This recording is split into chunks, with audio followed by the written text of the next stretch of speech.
Bueno, soy el doctor Emilio Cárdenas Elordo, con un tema central para este tema que se discute tanto, la construcción de la idea de México a través de la historia.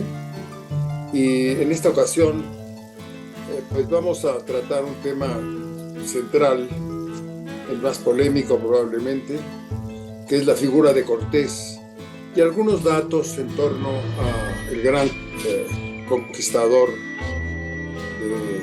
de Tenochtitlán y de Mesoamérica. Sin duda es quizá uno de los temas figuras más controvertidas, que levantan más discusión, la vida y la acción de este hombre. Quisiera recordar un poco que 2 años antes de los 500 años de la conmemoración del descubrimiento de América, en 1492, es decir, en 1992 iban a conmemorar los 500 años. 2 años antes se inician discusiones y viene la aparición del Ejército Zapatista de Liberación Nacional en Chiapas, y hace su primera aparición que yo recuerdo, y destruye el monumento a Diego de Mazariegos, fundador de San Cristóbal Las Casas, un monumento que tenía ahí cientos de años, y lo destruyeron, lo tiraron, y todo está grabado en televisión, ¿no? Y ahí se inicia una polémica larga, muy intensa, entre historiadores e intelectuales. Recuerdo muy bien que Octavio Paz y Carlos Fuentes participaron hasta que llegaron a un acuerdo con Miguel León Portilla del Encuentro de los Mundos para suavizar ese choque tremendo de civilizaciones, ¿no?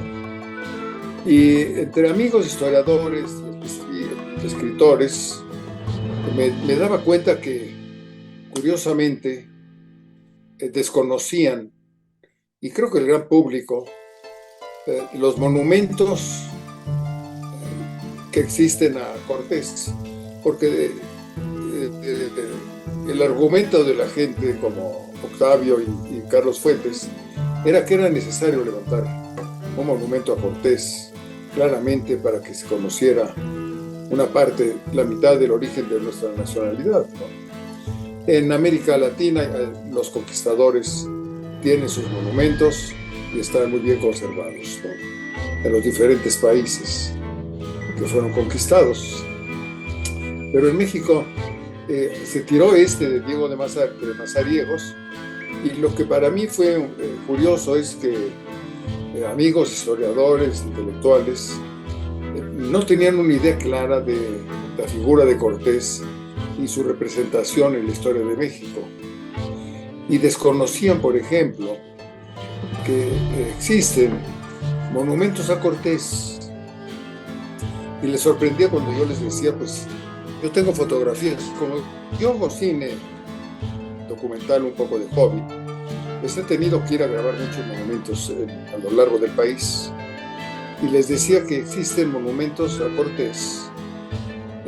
Uno de ellos, por ejemplo, bueno, discutíamos antes que existe el paso de Cortés entre Popo y Iztaccíhuatl, uno de los valles más hermosos del mundo, del planeta, yo creo, y lleva en ese paso el nombre de Cortés. Y luego el Golfo de Cortés, el Palacio de Cortés en Cuernavaca, ¿no? Existen muchos reconocimientos y señales de la existencia de Cortés en nuestra historia, en nuestra ciudad y en nuestro país. Y me daba cuenta que, por ejemplo, 2 casos muy, bueno, para mí me sorprendía que no sabían que había monumentos a Cortés en la Ciudad de México, pero en México, uno en el Paso de Cortés. Ahí hay un monumento de bronce, un bajorrelieve de Ignacio Asúnzolo, como de 2 metros por 2 metros en el mero paso de Cortés. Porque cuando se inauguró la carretera que unía el Valle de México con el Valle de Puebla, el general Cárdenas, un momento en donde Cortés viene con caballeros españoles y luego pueblos indígenas en ese monumento de bronce, mirando el Valle de México y la ciudad de Tenochtitlán desde ese punto, ¿no? Y ha estado ahí desde los 40 por el gran escultor Ignacio Asunzlo de Durango, ¿no? Primo de Dolores del Río, ¿no? Y pues solo la gente que va y atraviesa por ahí el paso de Cortés lo puede reconocer, ¿no? Y ese es un caso de monumento a Cortés. Y luego otro, que es más fácil de visitar, que está en Coyoacán, en la calle de Iztaccíhuatl. Hay un gran jardín que da al centro, al circuito interior. Y en ese jardín está un monumento enorme con Cortés, un monumento al mestizaje. Cortés con un león, la Malinche con un águila y un pequeño niño que sería el primer mestizo, ¿no? Un monumento al mestizaje y a Cortés. Y desconocían que existiera ese jardín, que es un jardín muy bello, en Coyoacán, y les sorprendía aún a especialistas que han escrito sobre Cortés que existiera ese monumento de muy buena calidad, que es de la época de López Portillo, ¿no? Él quería ponerlo en un lugar muy central de Coyoacán y la comunidad se opuso y bueno, terminó colocándolo en un parque de alguna manera un poco escondido. Pero ahí está Cortés y la Malinche.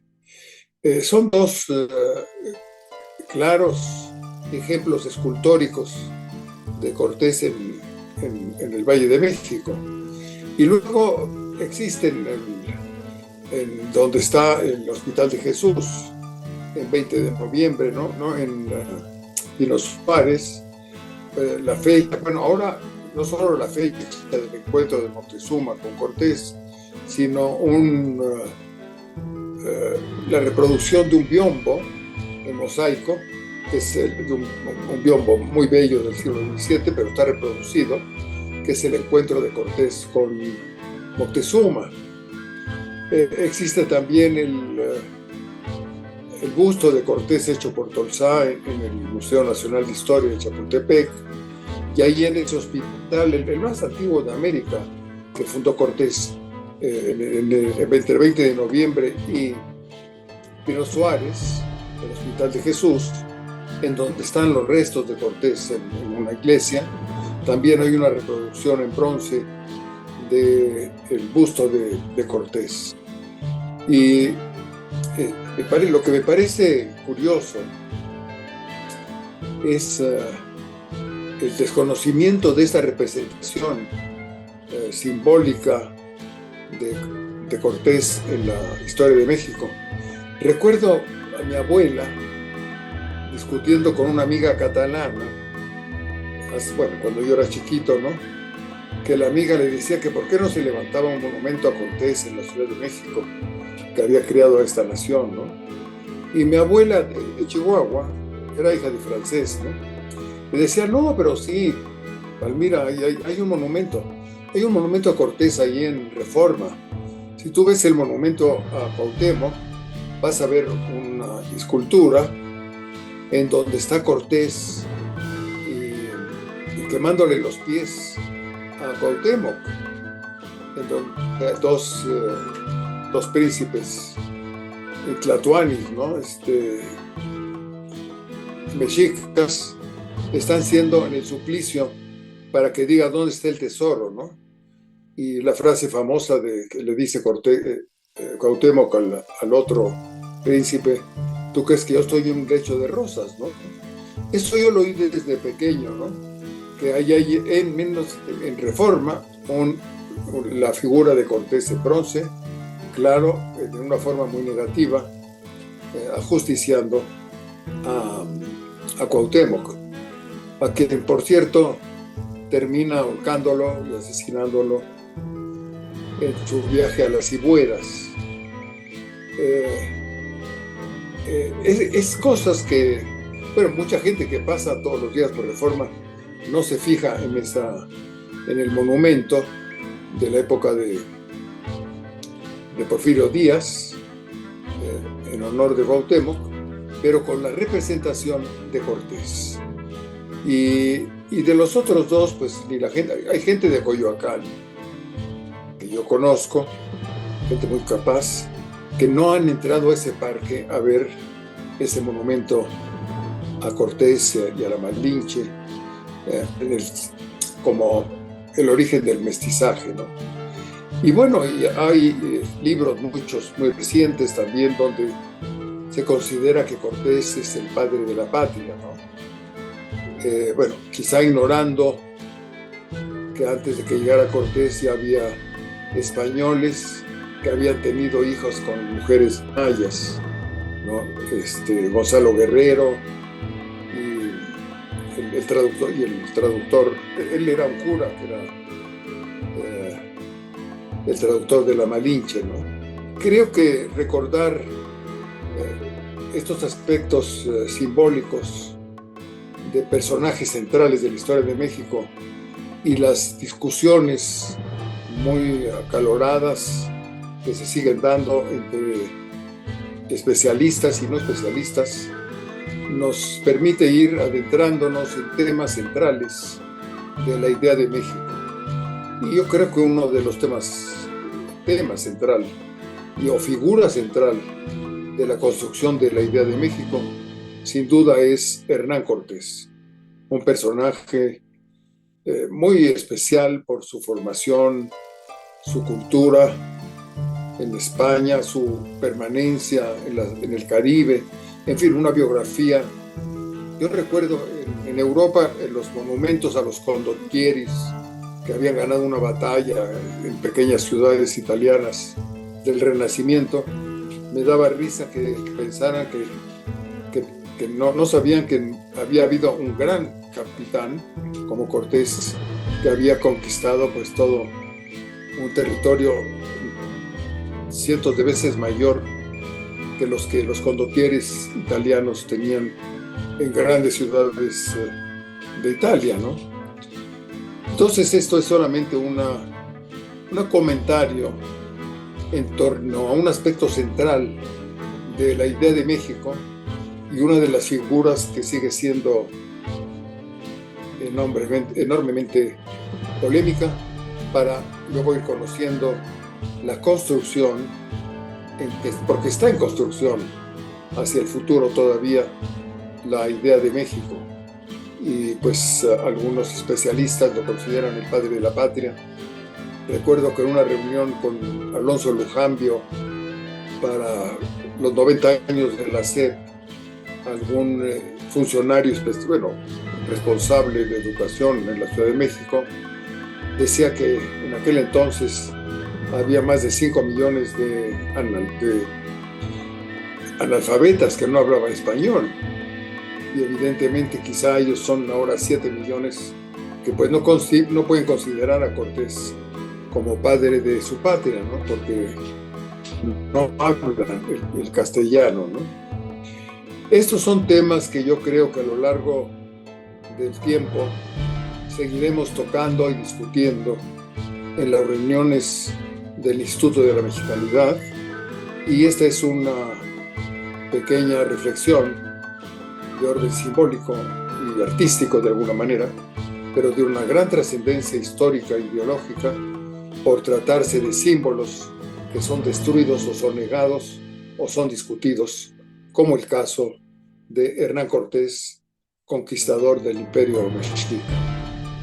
Con estos comentarios quizá terminamos esta pequeña conversación sobre un tema central de la idea de México y nuestra función como grupo que dialoga sobre los temas esenciales de nuestra historia.